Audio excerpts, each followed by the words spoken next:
नमस्कार, मी पंजाब डक. सांगायचं झालं तर पूर्व विदर्भ, पश्चिम विदर्भ, दक्षिण महाराष्ट्र, उत्तर महाराष्ट्र, कोकणपट्टी, खानदेश दररोज वेगवेगळ्या भागामध्ये पाऊस पडत जाईल म्हणून हे प्राथमिक स्वरूपात अंदाज घ्यायचा आहे.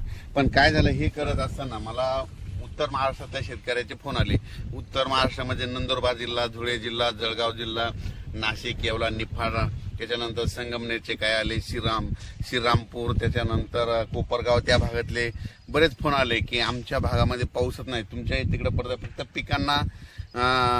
पिकांना पाहिजे तसाच पडतोय. तर मग पाऊस कधी येईल? तर उत्तर महाराष्ट्रासाठी खास करून एक आनंदाची बातमी की उत्तर महाराष्ट्रामध्ये 15 ऑगस्ट पासून ते 22 ऑगस्टच्या दरम्यान जोरदार पाऊस पडणार आहे. म्हणजे तिकडं ना तुम्हाला सांगतो 16, 17, 18, 19 नंतर चांगला अतिवृष्टी देखील काही ठिकाणी होणार आहे, मुसळधार होणार आहे. आणि त्यांचे फोन आले की आमच्या विहिरीला पाणी आलं नाही. तर ह्या पावसामध्ये तुमचा हा पाऊस निर्णायक ठरणार आहे, विहिरीला देखील तुमच्या पाणी येणार आहे, वडे नाले देखील वाहणार आहेत. म्हणून उत्तर महाराष्ट्रातल्या शेतकऱ्यांनी हा अंदाज लक्षात घ्यायचा. त्याच्यानंतर परत सांगू इच्छितो की मुंबई, पुणे, नाशिक, संगमनेर, इगतपुरी, या कोकणपट्टी त्या भागातल्या सर्व शेतकऱ्यांना सांगू इच्छितो की तुम्ही काय करा, म्हणजे तुमच्याकडं म्हणजे 17 ते 22च्या दरम्यान, म्हणजे 17 ऑगस्ट पासून 22च्या दरम्यान मुंबई असो, पुणे असो, त्याच्यानंतर नाशिक, इगतपुरी या भागामध्ये अतिमुसळधार पाऊस पडणार आहे. म्हणून हे अंदाज लक्षात.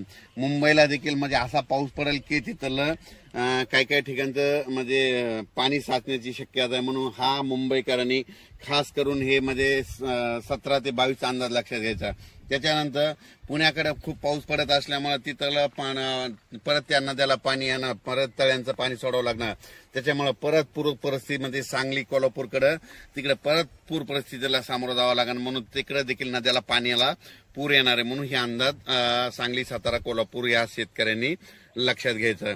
त्याच्यानंतर राज्यातले सर्व मराठवाड्यातल्या शेतकऱ्याला सांगू इच्छितो की मराठवाड्यामध्ये आज देखील म्हणजे 10 ऑगस्ट पासून ते 13 ऑगस्टच्या दरम्यान म्हणजे मराठवाड्यामध्ये परभणी जिल्हा झालं, नांदेड जिल्हा झालं, हिंगोली जिल्हा झालं, लातूर जिल्हा झालं, धाराशिव जिल्हा झालं, बीड जिल्हा झालं, जालना जिल्हा झालं, त्याच्यानंतर संभाजीनगर, ह्या भागामध्ये आणखीन असा दररोजच म्हणजे पाऊस सुरू राहणार आहे. म्हणजे असं एकदम मराठवाड्यातला पाऊस आता एकदम असा बंद होणार नाही. आणि सगळ्यात महत्वाचं सर्व शेतकऱ्यांना महाराष्ट्रातल्या सांगू इच्छितो की राज्यामध्ये मागच्या महिन्यात कसं समजा थोडी उघाड दिली होती, खंड म्हणजे 10-15 दिवस पाऊस पडला नव्हता. तर हे ऑगस्ट महिना संपूर्ण पावसाचाच जाणार आहे, याच्यात उघाड भेटणार नाही. म्हणून शेतकऱ्यांनी काय करायचं, जशी वेळ भेटत तर काय होणार आहे की सकाळी 9 ते दुपारी 2च्या दरम्यानपर्यंत थोडं हवामान कोरडं राहील, ऊन पडणार आहे. तितक्यामध्ये तुम्ही काय करा, हे 14 तारखेपर्यंत शेतकऱ्यांनी कामं करून घ्या. कारण की 15च्या नंतर राज्यातला पाऊस वाढतच जाणार आहे. 15च्या नंतर परत सांगायचं तर पूर्व विदर्भ म्हणजे 16 तारखेपासून तर 22 तारखेच्या दरम्यान पूर्व विदर्भात देखील खूप मोठा पाऊस राहणार आहे. म्हणून पूर्व विदर्भातल्या 6 जिल्ह्यातल्या शेतकऱ्यांनी हा अंदाज लक्षात घ्यायचा. म्हणजे नागपूर, वर्धा, भंडारा, गोंदिया, चंद्रपूर, यवतमाळ, त्याच्यानंतर वाशिम, हिंगोली, त्याच्यानंतर बुलढाणा, अकोला, अमरावती या भागात देखील म्हणजे ह्या 16 ऑगस्ट पासून म्हणजे 15 ऑगस्ट ते 22च्या दरम्यान चांगला मोठा पाऊस पडणार आहे, वडे नाले वाहणारा पडणार आहे. म्हणजे 14 ऑगस्ट पासून ते 22 ऑगस्टच्या दरम्यान जोरदार पाऊस पडणार आहे. म्हणून हा अंदाज लक्षात घ्यायचा.